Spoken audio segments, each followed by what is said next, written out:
Back.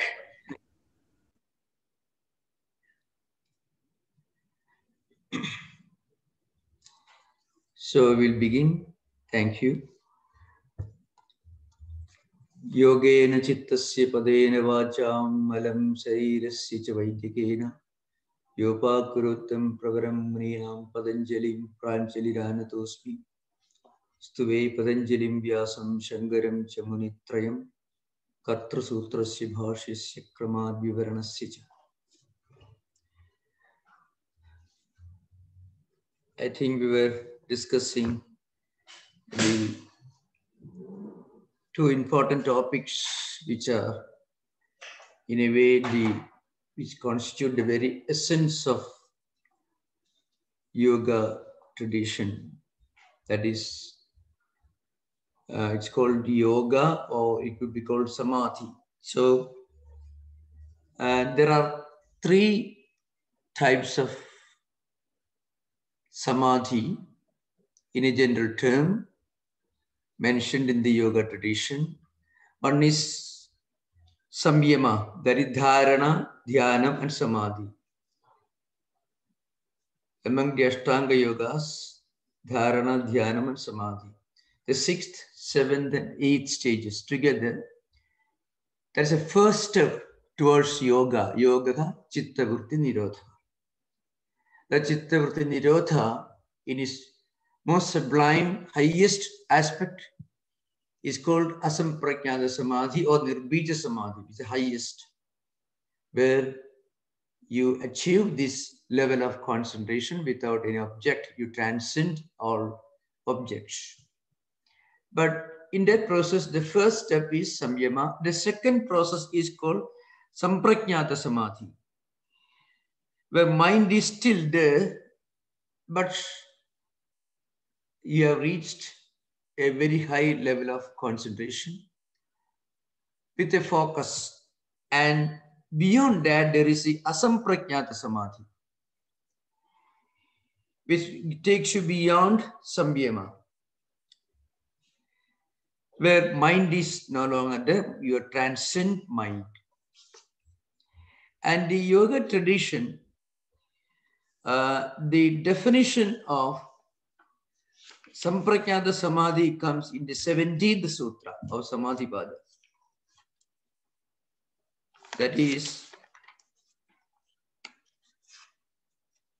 Vitarka Vichara Ananda Asmita Anugama Sampragnata. That is 17th Sutra of Samadhipada describes this Sampragnata Samadhi. I mean, that is a samadhi that is accompanied by vitarka, that is a process of discerning, and in vichara, which is this higher type, and ananda and asmita.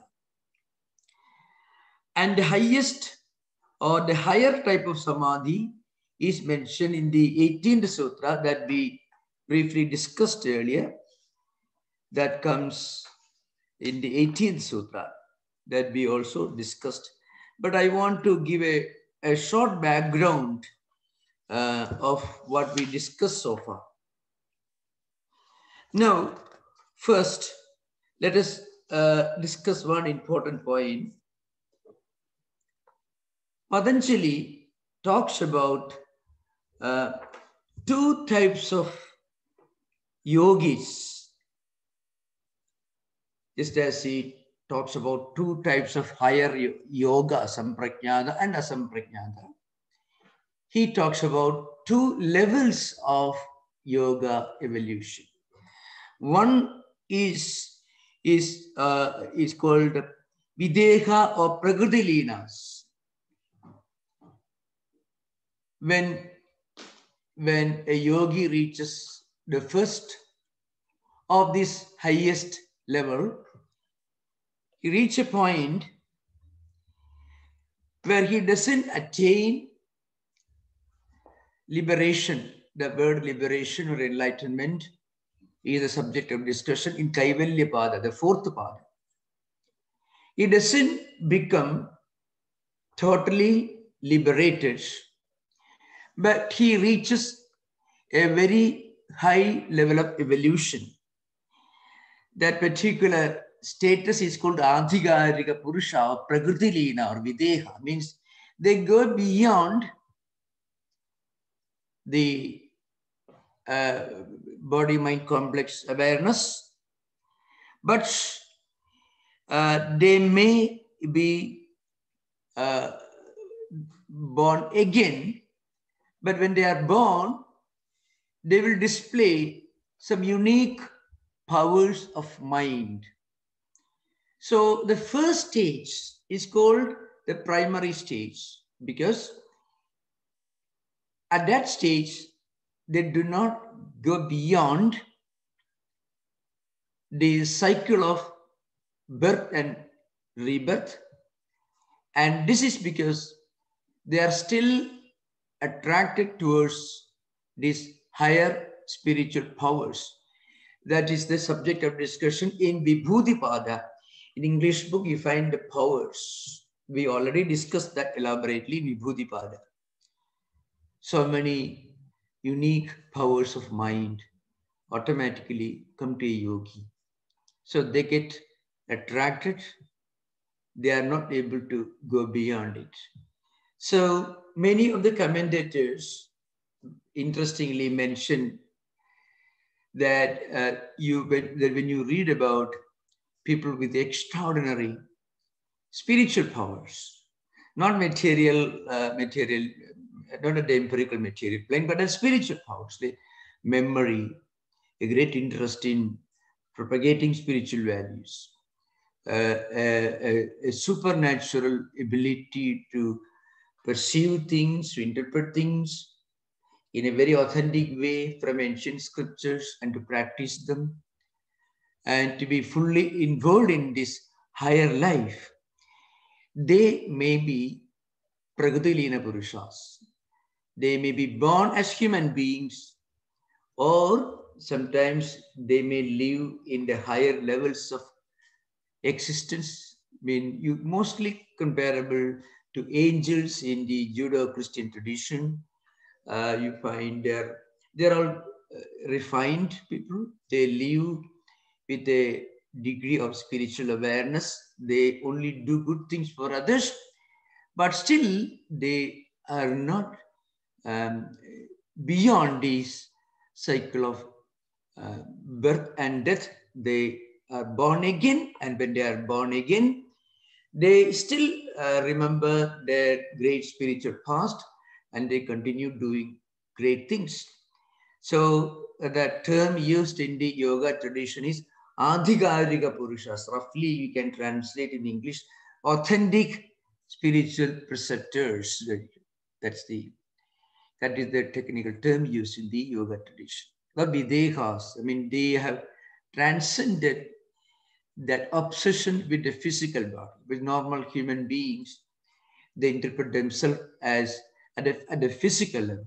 And this body-mind complex, I have these desires and achievements all related to the empirical world. But these great men and women, they transcend that plane. They're called Prakriti Lina Purusha or Videhas.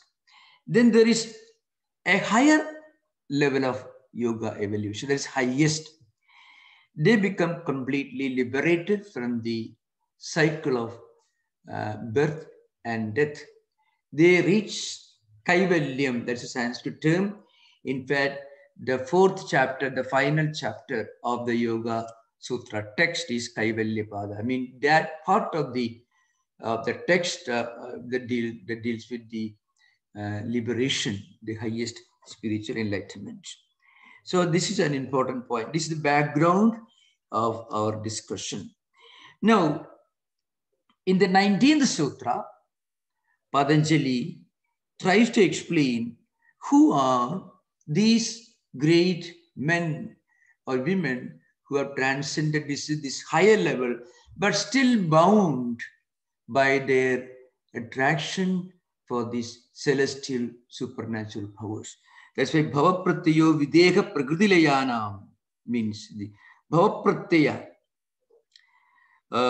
They belong to this they belong to the Prakriti layas. So that means those who are as Sampraknyata Samadhi is devoid of Paravairagya, these great men and women who have reached the Prakriti Lina stage, they are not able to reach the highest stage because they are not endowed with Saddha, Viryam, etc., all other qualities that we are going to discuss today. I'm going fast because this is something that we already discussed.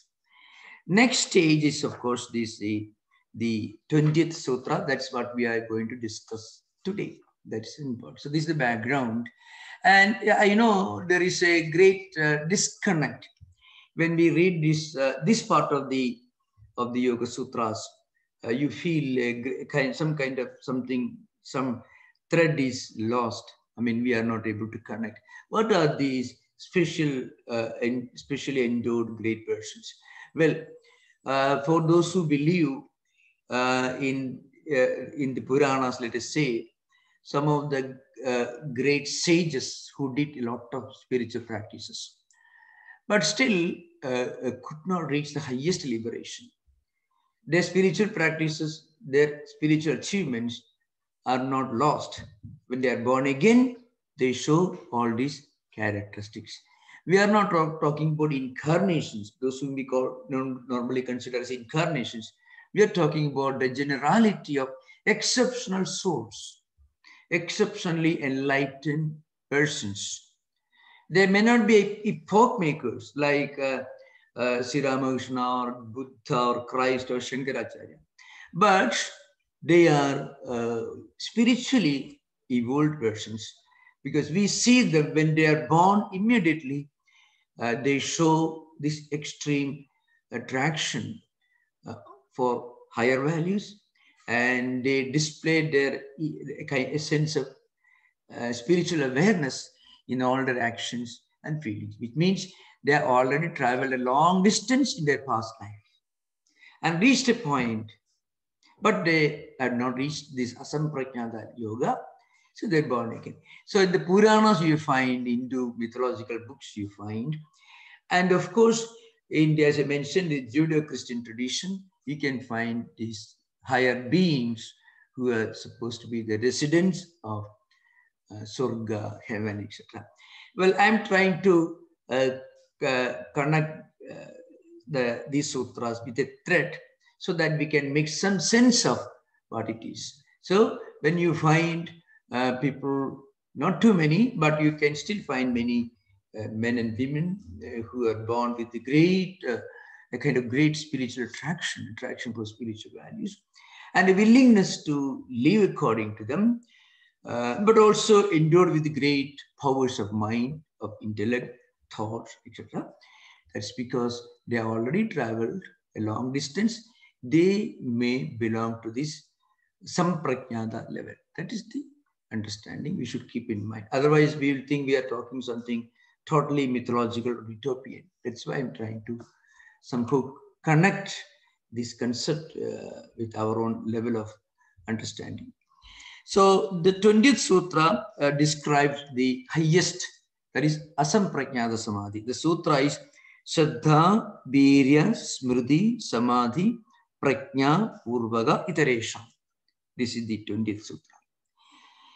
In the case of course, literally speaking means others. Iteration means when you talk about the other category, means the superior category. Those who have reached the Asampragnata Samadhi, which means they won't be born again. They are fully liberated from the cycle, the wheel of samsara, as they call in Buddhism and also Hinduism, which is conceived to be a wheel that rotates between birth, life, death, and rebirth. This wheel. So it goes on rotating, but they are free from it. They are liberated from it. Now, they are completely liberated from it. I mean, in the case of others, what happens? This Sampragnata Samadhi comes through faith These are literal translations. It needs a lot of explanation. It's not faith as we understand in the ordinary English language or vocabulary. Faith, energy, and memory, concentration, and illumination.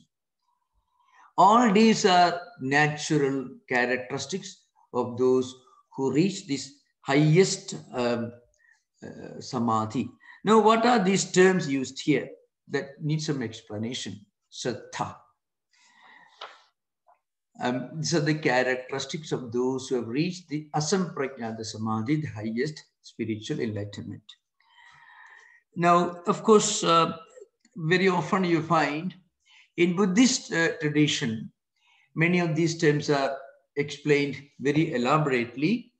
That's because Buddhist scholars made a huge contribution to the interpretative literature of yoga tradition. So one of them is, for example, Aryadeva. He wrote a well-known book. It's called Bodhicharya Avatara. Bodhicharya means the way of life of enlightenment of those who are enlightened, so to speak.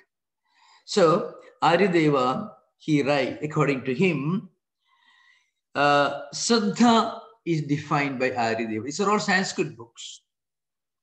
As you should remember, there are two fundamental classifications of Buddhist canonical literature.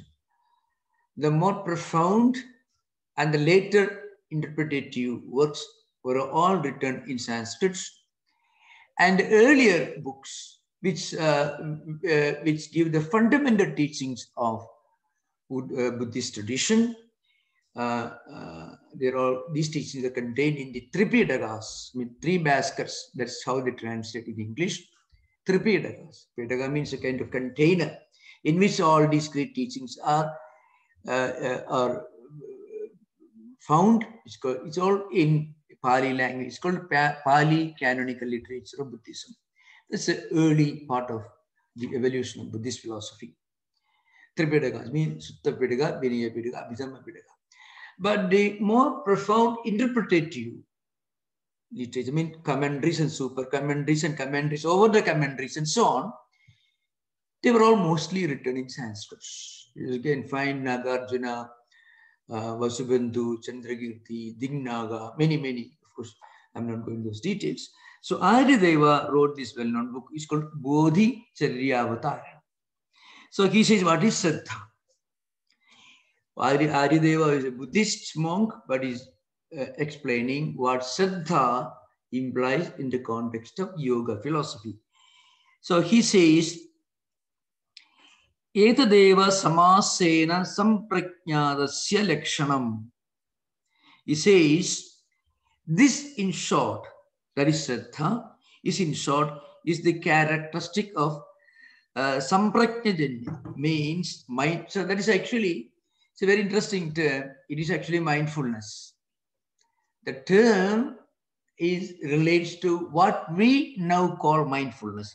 It is called samprajnanya, means is samprajnada, means proper understanding.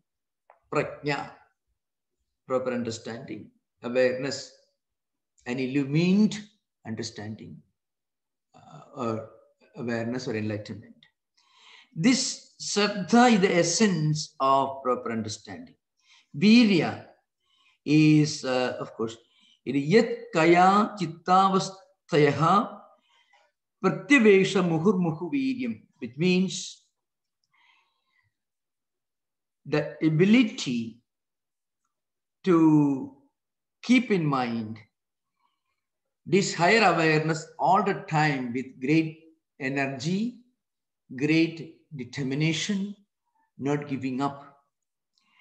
And the third one is called Sati in Pali, in the book, something called Smriti is the Sanskrit term, which is what your Patanjali uses, which means to be watchful of every second of the various states of the body and mind. So when you read this Samprajnata Samadhi, according to Buddhist tradition, maybe this interpretation may not be always acceptable. The traditional yoga commentators like Bhoja or even modern yoga commentators, Hariharanya and others. But Buddhists always interpreted many of the yoga teachings in the line of, let's say, mindfulness, awareness, etc.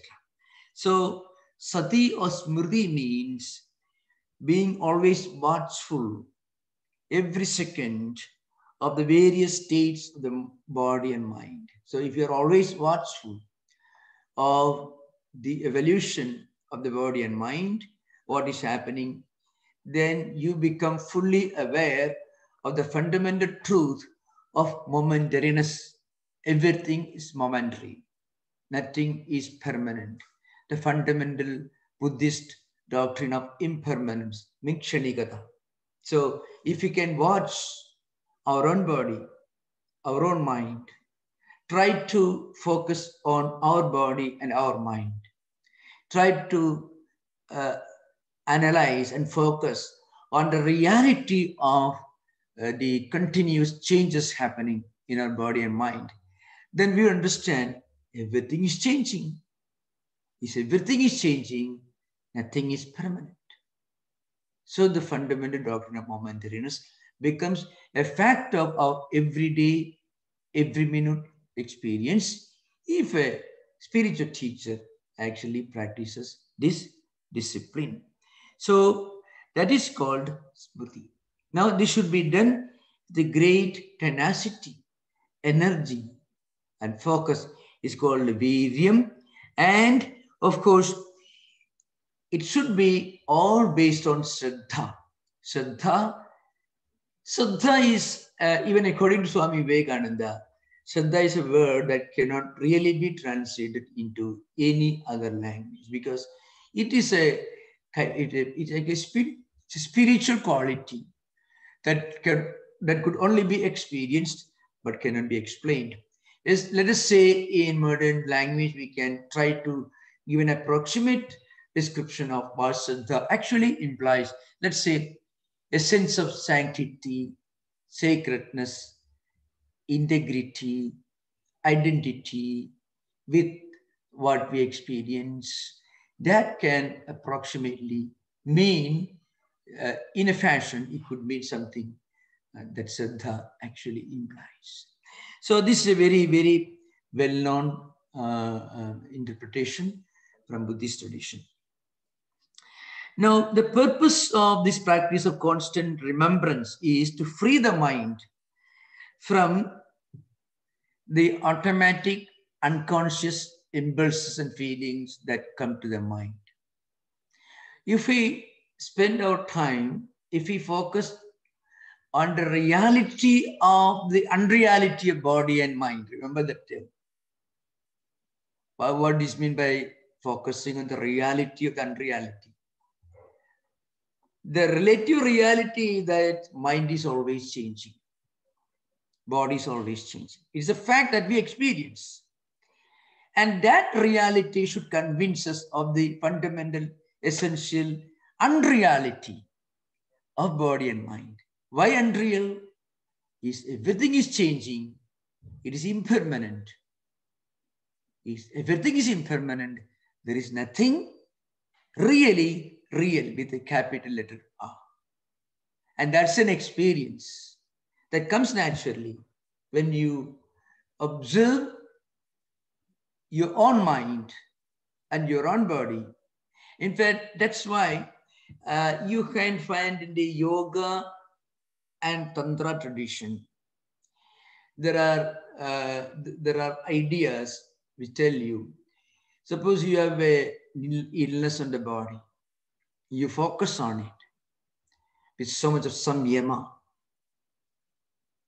and then you'll be able to free from, if you're feeling terrible pain, let's say, focus on the pain. And what does the pain indicate? The pain indicates, if there's headache, let us say, of course, please don't experiment this. I'm trying to explain this to give as far as possible, a clear explanation of what this implies. Suppose we can concentrate on that part of the body that gives little pain. You understand? Something that gives pain. And later the pain goes away. And pain may return afterwards. It means it's changing. This body is not permanent. It's impermanent. It's changing. And if it is changing, why should we worry too much about it? If it is impermanent, then why should we worry too much about it? A person feeling extreme anxiety. Observe the mind. Well, mind is anxious now, suffering anxiety, neurosis, or depression. Then you focus on the fact of that anxiety which you are feeling. What does it show? It shows mind is impermanent. Why? Because after some time, anxiety goes away, and again it may return, and it can go away again. What it means is the fundamental fact of impermanence, or essentially it's only relative. It is not real in the capital. Capital letter R. It's not real. Once you are fully aware of this, you can really feel a kind of, at least some peace.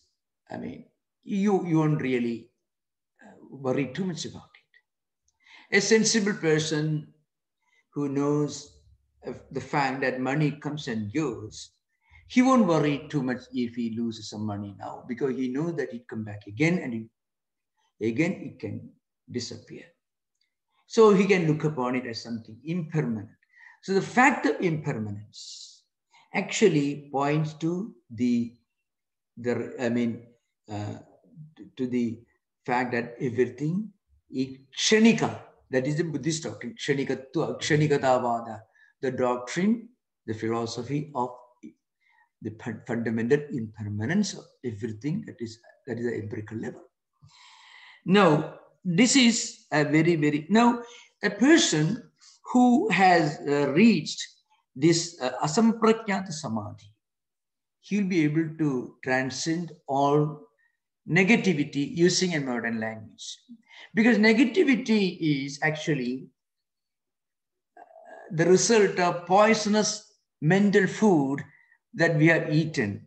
If we feed our mind with dirty food, unhygienic food, that mind becomes restless, mind becomes depressed sometimes, and the result of this comes back as negativity.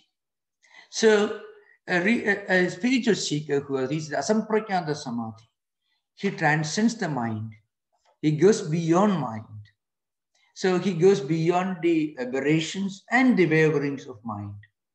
So that's why it is, Patanjali says that this samadhi is accompanied by Shraddha, Viryam, Smriti, that constant remembering of the fact of the fundamental impermanence of everything in this world, including our own body and mind.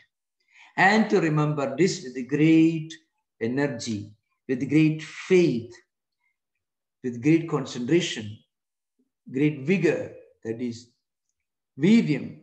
And of course, one should practice this spiritual discipline with a sense of sanctity, seriousness, and integrity. That is Shraddha. Of course, there are, if you read the interpretative books, it is possible for a beginner to be somewhat confused because the commentators have different views. What I had given just now is a general fundamental idea of what asamprakyata samadhi actually means in terms of our everyday life.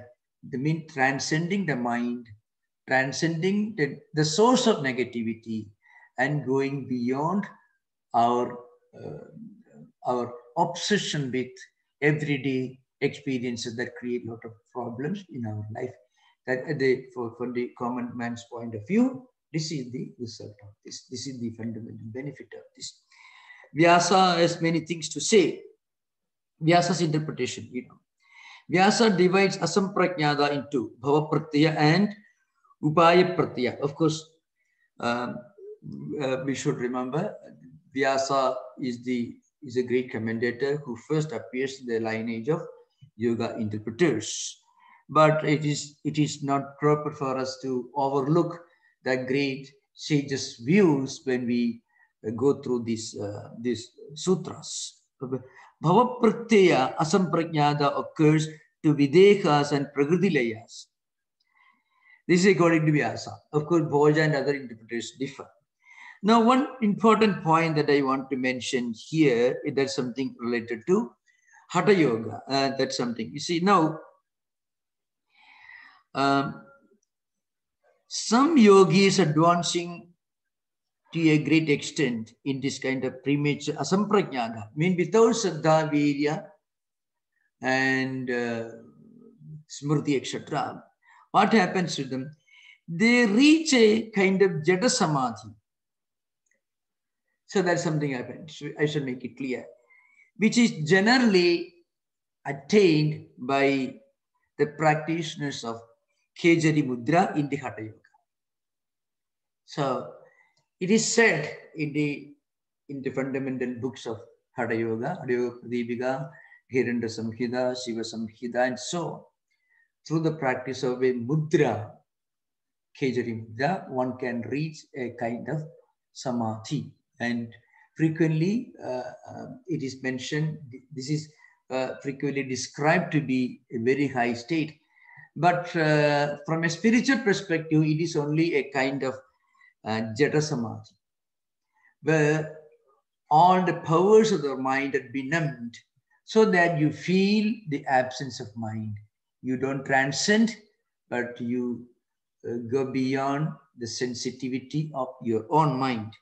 That's why in modern times, great teachers like Sri Ramakrishna Paramahamsa and even Vivekananda himself in his own interpretative article that he wrote before he begins his Yoga Sutra commentaries, he gives a strong warning and he clearly states that the effects of practicing Kejari Mudra doesn't have much spiritual value, except that it gives a calmness, quietude, and peace, but it doesn't really take you to a higher level of your own spiritual awareness, which is possible only by practicing this Asamprajnata Samadhi along with Saddha, Viryam, and Smriti. That is a sense of sanctity and sacredness with great energy.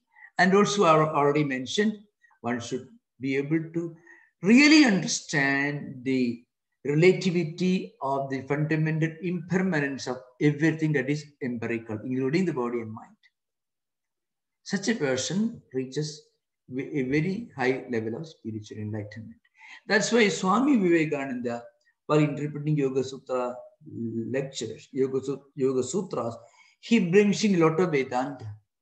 And that's because Swamiji's main goal was to introduce this as a great spiritual doctrine to the world. Not exactly the way Patanjali committed meant.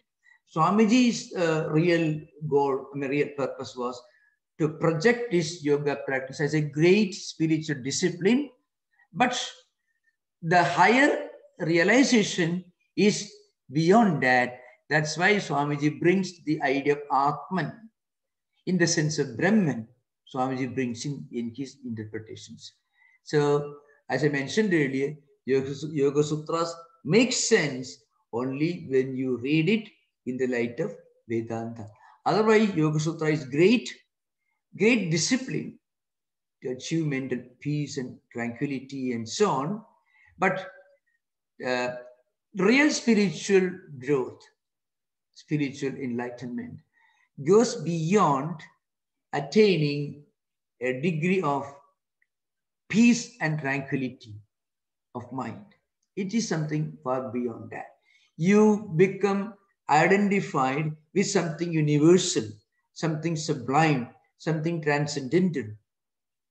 That is the highest goal of spiritual realization. That's Buddha, of course, mentions that. Now we come to the 21st Sutra. In this sutra, Patanjali is talking about a need for intense practice, a degree of intensity, a degree of concentration and focus in our practice of yoga disciplines. Tivra Samveganam Asanna means for those endured with the Tivra means intensity, so something that is intense. Tivrata means intensity with great focus. If a person practices a spiritual discipline with great intensity, with great focus, he will be able to bring in all his mental and physical powers and focus into what he is doing. You can see when you clean a table, clean the floor, you forget everything else. And your eyes are focused exactly, completely on the floor that you're cleaning. And the body is also the hand with which you're working the cleaning instrument is also fully focused. Your eyes are fully focused. Then what happens? The act of the cleaning becomes better and quicker. You attain your goal of cleaning the place much faster, because within a short span of time, you're bringing a lot of energy and focus into what we are doing. So the work is done fast. Like that, Tivra Samveganam Asannaha. For those who are endured with great Samvega, means aspiration, intense aspiration. Tivra Samyoga. Tivra means with great aspiration. Samyak Vega, Samvega, which is Tivra. Aspiration, which is fully focused, which is intense. For them, this experience becomes rather it comes without much delay. They attain this goal much delay. That means Tivra Samvega now. Of course, according to commentators, they say Dridha Samskara Chittanam Asanna means it comes to them very, very, very, very quickly. So Dridha Samskara Chittanam, Dridha means strong, powerful, intense. Samskara means if a person is doing a work, but he had already acquired a lot of experience, maybe he has done that work many times in the past. So in his mind, he has a clear understanding as to how that work should be done properly, should be done effectively. Because when he does that work, all the previous experiences and the benefits become helpful to him. Now, a spiritual seeker who has already done, repeatedly done for a long time, he is able to bring in a lot of intensity into his spiritual practice. For those spiritual seekers, the result comes rather without much delay. Samadhi lamaha, samadhi phalamcha. That is the commentators, Vyasa. I mean, Tivra Samveganam, Dridha Samskara Chittanam Asannaha, Samadhi labhaha, samadhi phalamcha.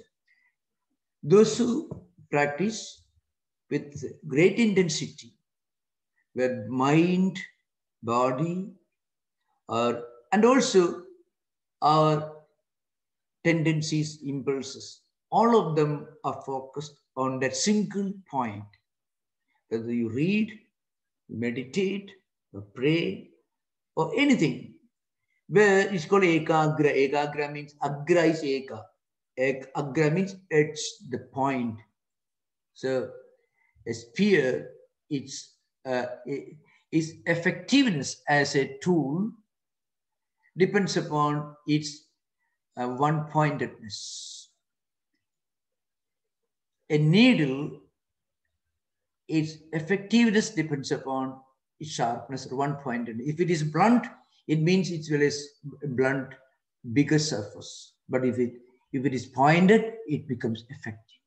Like the mind also can be made a sharp instrument for spiritual practice.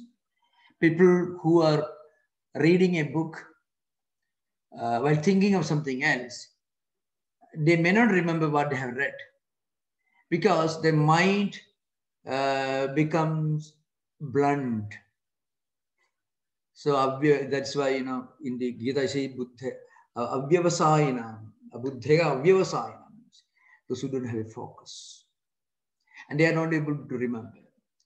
But if that person reads that book with his eyes focused fully on the letter, with the mind also fully focused on the implication, the meaning of that particular word, and immediately in his mind he connects that word and its meaning to an object that he has seen earlier, then it remains registered in his mind.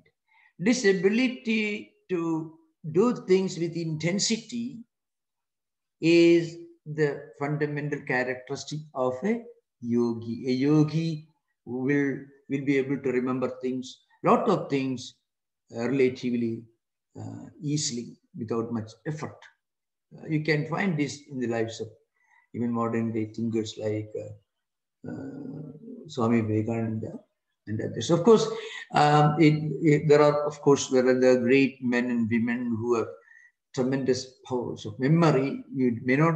They may not be conventional yogis, but according to yoga perspective, they may have practiced some kind of mental discipline in the past, so that they achieve this ability to focus exclusively, intensely on what they are doing. This is interesting. That's why Tivra Samveganam, Tridasamskara Chittanam, Samadhi Labhaga, Samadhi Phalamcha Asamya.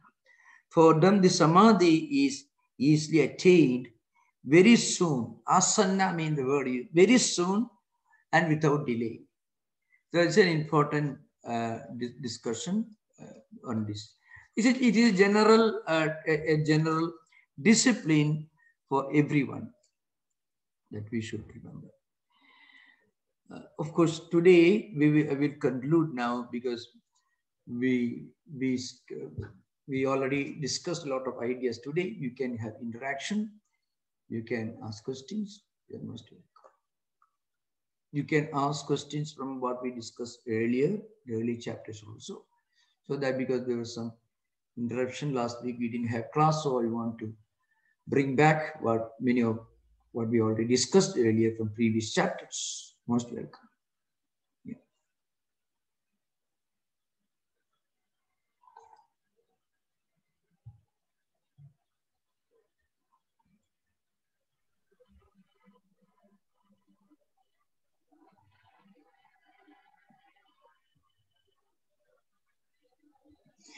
There seems to be a question that appeared on the screen just now. There is some confusion about Viveka, Khyadi, Prajna, etc.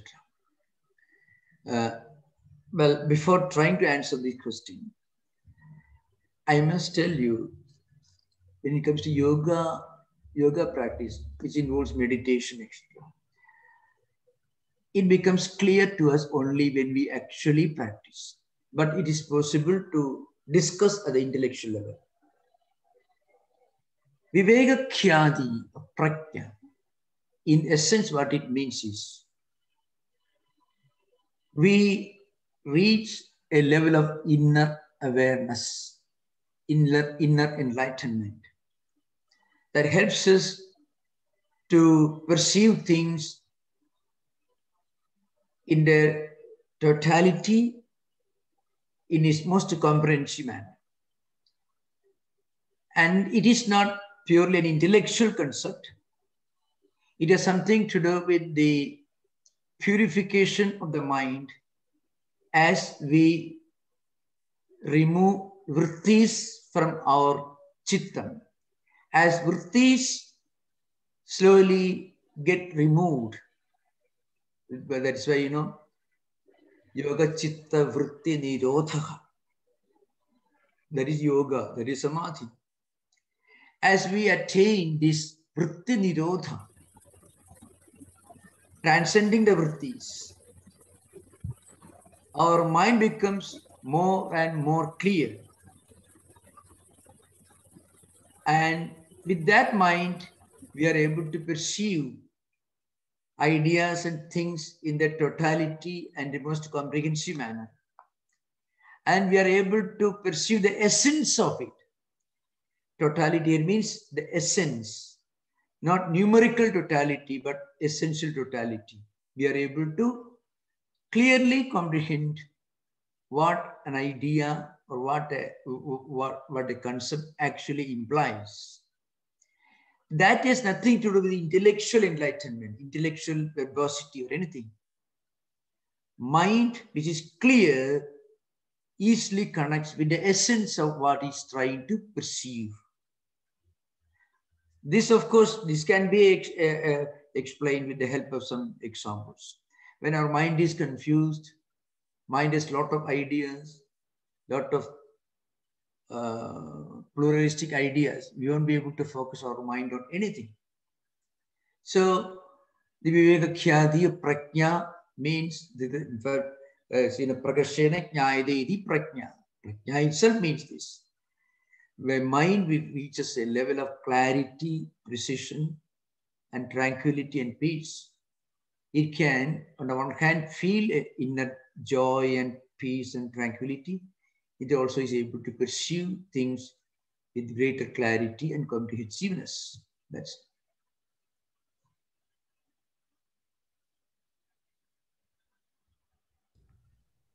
Hari Om Maharaj. Yeah. Maharaj, one question which keeps coming to my mind is when we so people who have this pursuit, who are attempting to search for this spiritual understanding, are typically very ambitious people. They want to it is that ambition which also drives them to want to understand all of this. They want to they push themselves to the limit, right? So these very simple, not simple, but these very basic ideas of joy or inner peace, which is where this is set to lead. These are very, very simple, basic ideas. Is there an easy way to practice this? Because it comes from a place of ambition. Your drive comes from a place of ambition, but the idea is somehow to extinguish that ambition. So, yeah. Thank you. No, I shall let us think of a man like Buddha. You know, the reason why I'm giving Buddha as an example is a classic example. It's a well-known example. Buddha reached enlightenment. What do you call Bodha or Bodhi, whatever it is. That's actually what he reached, this Vivekakhyadi, and beyond that. And then what did he do? He walked straight to Benares, Varanasi, and started preaching, teaching, giving his message to a group of sages who were living, a group of ancient Hindu sages were living there. And he preached this among them, and they became his first converts. In those days, there was no conversion in the sense that we understand today. They became fully convinced of the great teachings of Buddha. And now he may have reached this stage, most probably when he was 30, 35 or 36, or maybe around that age.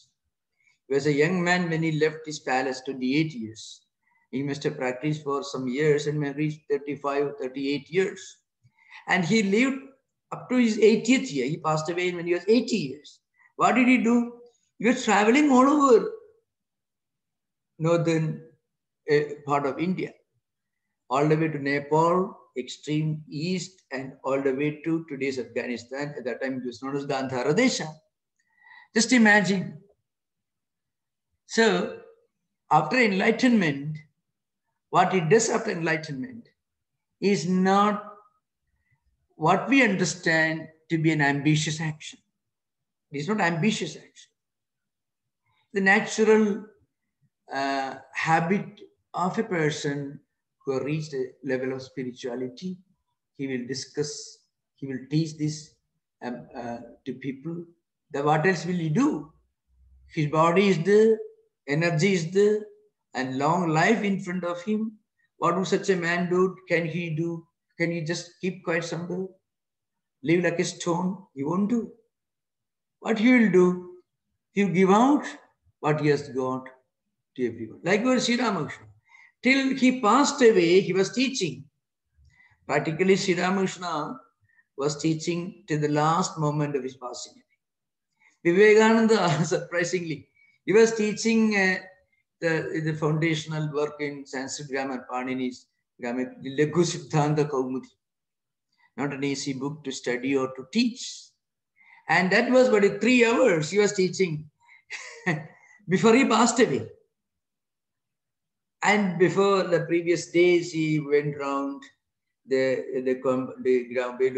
grounds, talked about starting a Veda Vidyalaya in that part of the country, all that, you know. And then the day he passed away, till almost till a few hours before his passing away, he was teaching this. Can you imagine somebody who is going, he knows he was going to pass away, and he had already predicted, in fact, you immediately takes up a complicated book on engineering or medicine and takes classes for 3 hours. Can you imagine modern times? He'll be a normal person, will worry, will be crying and weeping. Oh, I won't be there tomorrow. No. And he would lose his mind. But Vivekananda, with a smile, he asked his disciples to come and assemble. We'll discuss. What? Laghu Siddhanta Kaumudi. Actually, in Sanskrit grammar, in terms of effort, it is easier to study Guru Siddhanta Kaumudi, Bhattoji Diksha's bigger, that is the Siddhanta Kaumudi, is easier to learn because it closely follows, it's a much bigger book, many times bigger than Laghu Siddhanta Kaumudi. Laghu Siddhanta Kaumudi is a compressed version of Panini's grammar. And it's much more difficult to teach and study because everything is compressed. And Swamiji was doing that, you know. And then when he passed away, he asked the disciple to stand outside, and he meditated for many hours. Then he lay down and he breathed his last. But he was doing all this, traveling to America, traveling all over the world, teaching Vedanta, all that. It was not ambitious. It was not ambition. It was the natural characteristic of Buddha or Vivekananda or Shankaracharya. Arguably, if you look at the history of humanity, maybe the most hardworking human specimen we have known to history, Shankaracharya. Vivekananda did everything within from 1893 to 1902, 9 years. Swamiji worked 9 years, within which he did all his great work, Swamiji. Shankaracharya wrote the most exquisite Sanskrit poetry, the most profound, mind-boggling philosophical classics, founded 10 monastic orders. Remember, Ignatius Loyola found just the Jesuit order. So that's why Sister Nivedita says that Shankaracharya is by describing Shankaracharya, she says Shankara is the Augustine, Aquinas, and Ignatius Loyola, and Aberard, great theologians, and Socrates, Aristotle, and all these, and also some of the greatest poets, and a great missionary are rolled into one. Now, after enlightenment, you have got these great men, Sri Ramakrishna, Jesus Christ, or Buddha, or Shankaracharya, working much harder than any other people, as if they have something to achieve, nothing to achieve. If they just passed away immediately, nobody will complain.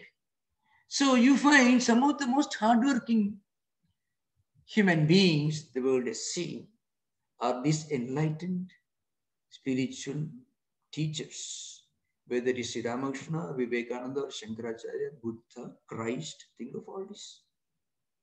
So the great amount of work they did. So remember, ambition and work, they are not necessarily twin brothers. One can work with great enthusiasm, with zero ambition. And one can have a lot of ambition and do nothing. So ambition and work are not twin brothers. They are not born together. There is no connection actually in between. Thank you for the question. Thank you, Maharaj. Yeah. Another question appeared on the screen, but I was discussing something at that time. I couldn't focus. I didn't read it. I think Yogi had just made the point that Sri Ramakrishna's explanation is also very good on this point. You remove a thorn with another thorn, but throw both away afterwards. Yeah, We have to decide. have to get liberated and falls away after liberation. Yeah, true. That's true. Sri Ramakrishna's gospel puts all these great spiritual ideas in very simple language, in a very unconventional, but very beautiful language. A lot of parables, illustrations, and metaphors, which are very moving and very touching. That's why it's a great classic.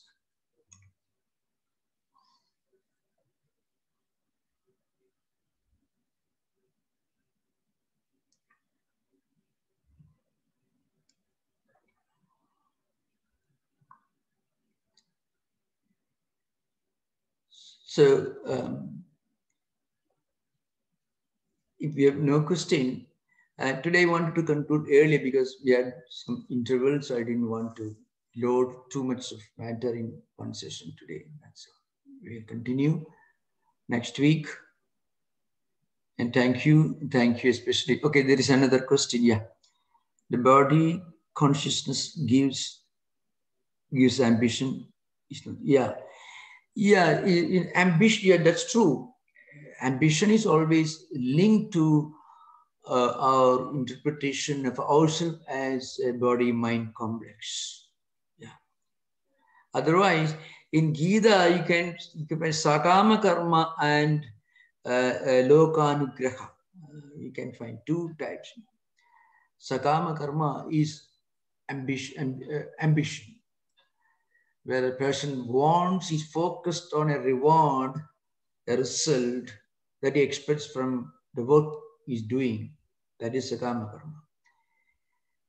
And lokanugraha means loka sangraha, sometimes it's called. The natural reflex action of a great spiritual teacher to be always doing something for the benefit of others, like giving instruction, writing books, building temples, building churches, and spreading the message, because that itself becomes the natural reflex action. Reflex action is so involuntary. It comes, you don't have to work hard for that. It's natural characteristic. Even when Sri Ramakrishna met a great monk in Benares, his name is Trailinga Swami.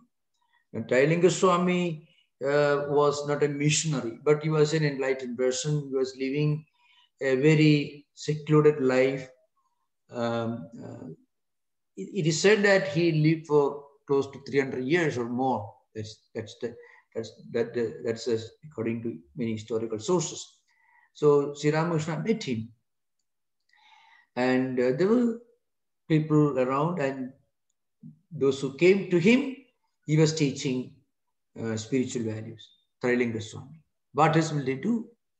So there's a natural reflex action of every great spiritual person to be always engaged in spreading higher values, either by building institutions, reforming society, or building organizations, writing books, writing devotional hymns. There's a natural action. They won't keep quiet.